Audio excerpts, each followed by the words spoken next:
Fala rapaziada, estamos de volta, vamos aprofundar aqui nossos estudos sobre neoliberalismo, né, sobre esse resgate do pensamento liberal. Então, vamos entender o seguinte, o que acontece, né?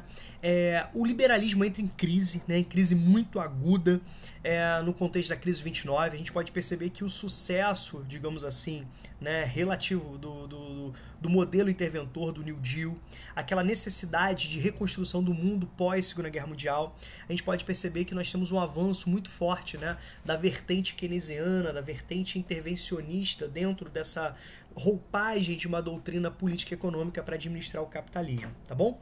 Então a gente vai perceber que na crise 29, cara, o neoliberalismo o liberalismo entra, né, passa a ser uma descrença muito forte, né? Então muitos vão defender o seguinte, cara, o liberalismo teve seu tempo glória, mas, cara, não funciona mais. Bacana? Durante a conferência de Bretton Woods, a gente vai perceber que novas discussões aconteceram, novos debates aconteceram, defesas, né, raivosas sobre a necessidade de resgatar essa liberdade do Estado, dizendo que, até relacionando, né, Hitler, Mussolini, estados totalitários, né, esse totalitarismo de Estado, esse Estado interventor, esse Estado forte, bacana, a gente precisa retomar a liberdade econômica, a competição, a liberdade, né, de expressão. Cara, mas a gente pode perceber que esse grupo, ele, de certa forma, fica isolado, uma vez que o mundo necessitava novamente do Estado presente para administrar o caos no contexto pós-Segunda Guerra Mundial. Então, durante a conferência de Bretton Woods, mais uma vez, né, a proposta liberal é engavetada. Bacana? No contexto dos anos 70, mais um contexto de crise, né, é o momento onde você tem, de fato, mudanças significativas. É o momento onde essa gaveta da economia é aberta, certo? Aquele liberalismo, né, empoeirado, é limpo e é apresentado como a solução para o mundo em crise. Então, novamente, né, os liberais, os defensores dessa liberdade no mercado, né, se veem num terreno aberto, numa porta aberta, né, num terreno fértil, para novamente você ter esse resgate do pensamento liberal. Bacana? As ideias de Milton Friedman, né, nos Estados Unidos, elas não foram aplicadas primeiramente nos Estados Unidos. Bacana, Milton Friedman chegava, né, para os presidentes e falava o seguinte, cara, olha só, você deu a entender que o Estado é grande, a população está crescendo, então isso vai dar problema em algum momento, o Estado não vai ter condições de bancar isso. É preciso você dar liberdade para o mercado, é preciso que você diminua os seus gastos, que você enxugue os seus gastos. Por mais que os Estados Unidos tivessem até tendência histórica, né, de favorecer o mercado, o contexto não era favorável. Era um contexto de Guerra Fria. Era um contexto de conflitos, né, muito importantes, inclusive ideológicos, sociais, econômicos. Então, como, né, que o presidente dos Estados Unidos, como que os Estados Unidos naquele momento poderia falar o seguinte, beleza, vamos começar então a diminuir a participação do Estado, vamos começar a diminuir os investimentos sociais. Você imagina como seria a propaganda do cenário catastrófico naquele contexto, né, de Guerra Fria, naquele contexto, né, de forte, né, bipolaridade. Bacana? As ideias neoliberais tiveram sua primeira entrada na América Latina, tá bom? Considera-se o Chile, né?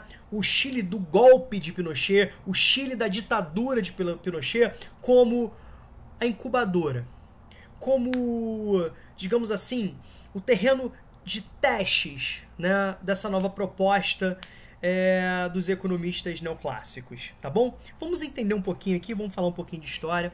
O que acontece? Em 1971 nós temos um governo eleito, né, no Chile, o governo de Salvador Allende, que foi eleito através de uma coalizão de forças, né, de esquerda, né, frentes progressistas, né? Então juntou, né, assim, várias correntes políticas, vários pensamentos políticos, mas eram pensamentos mais à esquerda, mais progressistas, né? Salvador Allende, então, começa a implementar fortes mudanças, né, no Chile. Um processo de nacionalização, um processo de estatização, de reformas urbanas, né, de reformas no campo, né, grandes investimentos nos setores sociais, legal? Então isso trouxe, né, uns olhos muito abertos por parte dos Estados Unidos. Lembre-se que o mundo vivia a Guerra Fria, né? E quando você tem um presidente progressista, um presidente que passa a investir no social, bacana, então isso aí, de certa forma, liga a anteninha. No primeiro momento, o que os Estados Unidos fazem? Cara, veio suas empresas, né, sendo estatizadas, sendo nacionalizadas. As empresas mineradoras, né, que era o grande foco da economia naquele momento no Chile, sendo, né, controladas pelo Estado. obviamente, os Estados Unidos passam a boicotar economicamente, né, o Chile. Então, buscando um estrangulamento econômico. Estrangulamento econômico esse que não foi suficiente para derrubar o governo de Salvador Allende. Então, era hora de apelar. Lembre-se que o ano de 73 é depois do ano de 59. Aí você fala, porra, não entendi a relação. 59, Revolução Cubana, né? Cuba progressivamente vai caminhando para uma lógica de alinhamento, né, com a União Soviética, a partir do momento que no início dos anos 60 se apresenta como uma república socialista, né? E aliada ao bloco socialista, capitaneado pela União Soviética. Bacana, e a política dos Estados Unidos é de completo abandono, né, dessa política de boa vizinhança que ele praticou ao longo da Segunda Guerra Mundial, praticou, né, no contexto inicial da Guerra Fria. Então é tiro, porrada e bomba. Se não dá para estrangular economicamente, literalmente eu vou bancar governos ditatoriais a partir da participação de setores mais conservadores, né, da sociedade, apoiados por uma forte presença das Forças Armadas. Vocês estão pegando alguma semelhança com o Brasil de 64? É isso mesmo. Tá legal? É justamente isso. Então, em 73, nós temos o governo de Salvador Allende sendo derrotado através de um golpe liderado por esse sujeito aqui, tá? Aqui nós temos a figura dos ditadores mais sanguinários da América Latina, se é que dá para tabular isso, se é que dá para falar se um era mais do que o outro, legal? Nós temos aqui a figura de Pinochet, né? Augusto Pinochet inicia-se um governo no Chile em 73, depois de ter assassinado o presidente Salvador Allende e outros, né, que resistiram, né, a ofensiva. Ele manda bombardear o Palácio Presidencial. Eu já queria dar uma ideia de filme para vocês. É um filme muito bacana, um filme europeu, um filme francês. Acho que é francês, se eu não me engano, é francês sim. Pelo menos tem participação, né, co-participação francesa. Mas eu acho que é francês. É chamado Chove em Santiago. Fantástico filme, fantástico filme. Tem outros, né, que relatam, né, o contexto do golpe militar no Chile e tal, mas esse aqui é muito bom, tá? Chove em Santiago, tá bom? Muito bom, assistam aí. Se eu lembrar, eu coloco o link para vocês. Chove em Santiago. Não vou explicar o porquê desse nome, porque senão eu vou começar a dar spoiler para vocês do filme e esse não é interessante. Bacana? Romulo, agora o que tem a ver com esse golpe liderado por Pinochet? O que tem a ver, né, a morte de Salvador Allende e tal com o neoliberalismo? O que acontece? Adivinha quem vai fornecer assessoria para o Chile? Adivinha quem vai ser chamado, né, para dar uma assessoria para o Chile? Ele mesmo, Milton Friedman. É nesse momento que Milton Friedman passa a dar um processo de assessoria para o Chile e, consequentemente, aquelas ideias defendidas por ele passam a ser implementadas, passam a ser testadas no Chile de Augusto Pinochet, tá bom? Por isso que eu brinquei aqui para vocês que é justamente nesse contexto, né, no Chile, da ditadura de Pinochet, que é o berçário do neoliberalismo. Obviamente, você não vai botar isso numa prova, tá? Você não vai escrever esse termo berçário do neoliberalismo, tá?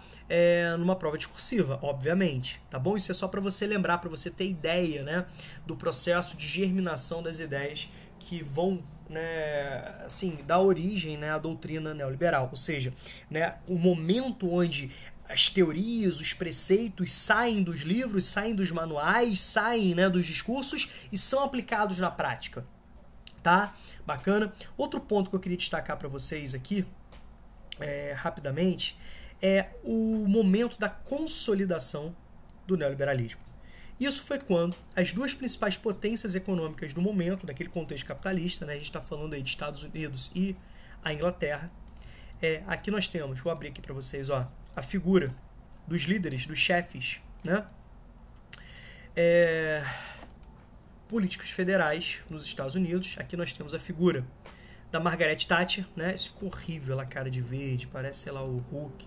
Deixa eu mudar aqui, ó. Nós temos Margaret Thatcher, tá? Conhecida como a Dama de Ferro. Ela ocupou a cadeira, né, de primeira-ministra da Inglaterra, coloquei aqui para vocês, tá? Até o ano de 1990, oficialmente até 89, mas ela permaneceu por alguns meses, né, até sob sua substituição. Bacana. Margaret Thatcher. Ela passa a implementar o neoliberalismo na Inglaterra, e aqui nós temos a figura de Ronald Reagan, tá? Uma figura extremamente controversa, mas não vamos entrar no caso, né? Ronald Reagan, né, ator aí de Hollywood que adorava caguetar seus coleguinhas, né, que eram considerados subversivos, né, acusados de comunistas, né, caguetavam seus coleguinhas naquele processo ali, naquele contexto do macartismo, naquela caça às bruxas nos Estados Unidos. Bacana. Ele ganhou popularidade e foi eleito presidente, entrou para a vida política, né, e foi eleito presidente dos Estados Unidos em 1980. Assumiu em 1980, né, foi eleito pelo Partido Republicano e foi reeleito, né, tendo seu mandato aí de dois mandatos, seu mandato de 8 anos aí, ficando à frente da presidência dos Estados Unidos de 80 até 88. Bacana? E esses dois aqui são sempre lembrados nos vestibulares como os consolidadores, né, digamos assim. O fato de ser assim, consolidadores é uma expressão que eu uso, né, mas é o momento onde, de fato, isso traz um impacto muito grande. Imagina, Estados Unidos e Inglaterra adotando as diretrizes neoliberais, eles vão ter um peso muito forte de impor isso ao mundo, tá legal? De impor isso ao mundo. Então é esse contexto aqui que o neoliberalismo de fato ganha corpo, ganha concretude, né? Justamente no governo de Margaret Thatcher e de Ronald Reagan, tá bom? Legal? No ano de 89, nós tivemos uma reunião. Essa reunião foi organizada, financiada por importantes agências financeiras e econômicas do mundo, né? Isso aconteceu em Washington. E grandes empresários, né? Grandes diretores das transnacionais, grandes banqueiros, certo? Figuras políticas também são convidados para essa reunião. E ali são apresentadas as diretrizes que deveriam organizar o mundo a partir daquele momento. Lembre-se que o ano de 89 é muito emblemático. É um momento de fortes transformações ou de consolidações de transformações já se anunciavam, né? Como, por exemplo, a queda do Muro de Berlim, a simbólica queda, né, do Muro de Berlim. É um momento onde se aproxima, né, um processo de falência muito forte da União Soviética, um contexto onde você já tem novas apresentações, né? Ou seja, um mundo onde você tem progressivamente maior incorporação de territórios à lógica capitalista. Bacana? É o momento, né, do avanço da globalização e outras diretrizes acontecem. Então foram apresentadas aqui no chamado Consenso de Washington as diretrizes do chamado neoliberalismo. Bacana? Obviamente, a gente vai perceber que o Consenso de Washington em 89 marca, né, de uma forma efetiva o avanço, né? Opa, deixa eu mudar aqui. Marca, né, de forma efetiva o avanço, tá, do neoliberalismo em termos planetários, em termos mundiais. A gente vai perceber que as cartilhas, né, as propostas do FMI e do Banco Mundial, por exemplo, as duas agências reguladoras, né, e orientadoras do capitalismo mundial, controladas e dominadas pelos países centrais, de grande influência, de grande capacidade de dominação financeira, passam a ter suas cartilhas orientadas pelo modelo neoliberal. E, consequentemente, progressivamente, né, vários outros países passam a adotar. É nesse contexto que eu quero chamar a atenção para o Brasil. Tá? Em 89 também nós temos a eleição de Collor. Lembre-se que Collor foi o primeiro presidente eleito de forma direta, né, desde Jânio Quadros, desde 1960, tá? Lembre-se que o governo de Sarney ele não foi civil, mas ele não foi eleito diretamente. Nós tivemos, né, uma eleição indireta. Collor, então, numa eleição extremamente polêmica, vale a pena você dar uma pesquisada sobre isso, para quem gosta de história e tal. Em 89 ele foi eleito de uma forma muito polêmica, em 90 inicia seu governo. Bacana? Então, é o momento onde você tem a introdução do neoliberalismo no Brasil. E, consequentemente, nos próximos vídeos, a gente vai falar sobre as características neoliberais, você vai sentir a familiaridade do que aconteceu no Brasil. O que o neoliberalismo no Brasil trouxe, o que ele acarretou e, de certa forma, acarreta até hoje, né? Então, eu queria dar esse embasamento histórico para vocês, dessa formação histórica para vocês, tá?